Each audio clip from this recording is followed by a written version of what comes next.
तुमसर नगरपालिकेने माहे एप्रिलमध्ये मागविलेली 10 कोटी रुपयांची वादग्रस्त निविदा जिल्हा प्रशासनाने 23 नगरसेवकांच्या लेखी तक्रारीमुळे रद्द केली होती.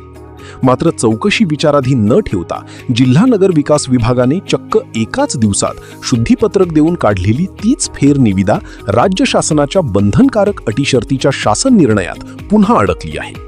त्यावर शुद्धीपत्रकाचा तडकाफडकी दुसऱ्यांदा अवलंब करून सहभाग घेणाऱ्या संभाव्य संस्था तथा कंपनीकरिता सार्वजनिक बांधकाम विभागाच्या बंधनकारक अटीशर्ती समाविष्ट करण्यात आल्याचा अकुशल प्रताप अनुभवाचे गोडवे गाणाऱ्या प्रभारी मुख्याधिकारी चंदन पाटील तथा बांधकाम अभियंता शंतनू रसाटी यांच्या हातून घडला आहे. त्यामुळे या एकाच कामात वारंवार उघडकीस येणाऱ्या ह्या गंभीर त्रुट्यांमुळे प्रशासकीय अधिकाऱ्यांच्या कर्तव्यात सदोष कसूर असल्याचे अनुभवास येत आहे.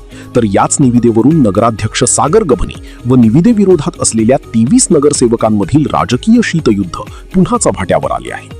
येथे फेर निविदेत शासनाच्या बंधनकारक नियमांना आपणच शिथिल केल्याचे श्रेय प्रसारमाध्यमातून लाटणाऱ्या अध्यक्षांना याच दुसऱ्या शुद्धीपत्रकाने चपराक बसली आहे.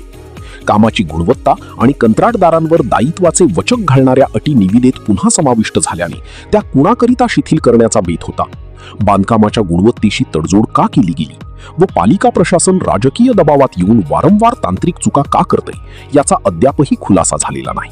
तर यावर जिल्हाधिकारी यांनी स्वस्तरावर स्वतंत्र चौकशी करून दोषींना हटविण्याची मागणी स्थानिक करत आहेत.